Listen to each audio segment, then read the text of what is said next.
In this video, I'm going to show you how to customize laptop lock screen.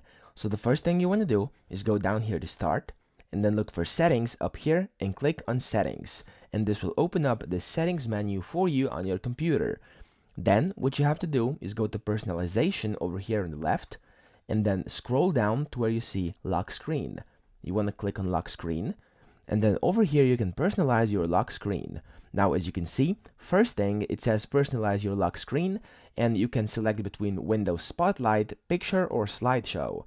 So if you select Windows Spotlight, it will automatically, every day you open up your laptop, there will be a new picture of something that Windows chooses. If you put a picture, there will be a solid picture of your choice. So if I click this, as you can see, you can select the picture, or you can do Slideshow, which will make a slideshow of different images you can select from your different, let's say, folders on your computer. You have some, let's say, photos you took yesterday or a year ago of your, for example, kids or somebody else or something else, or nature, stuff like that. You can make it display these images each time you open up your computer.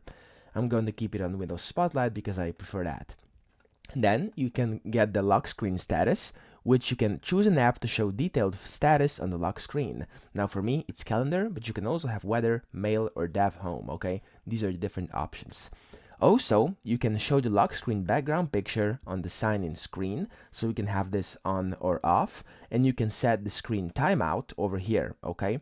As you can see, it will take you to the power and battery, and you can set the screen timeout over here under screen and sleep, okay? You click on this, and you can select when you want it to go to sleep.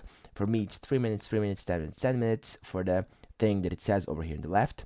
If we go back to personalization now and lock screen, as you can see, that's pretty much it, and that's as much as Windows lets you customize your laptop lock screen, and I hope this video helped you out.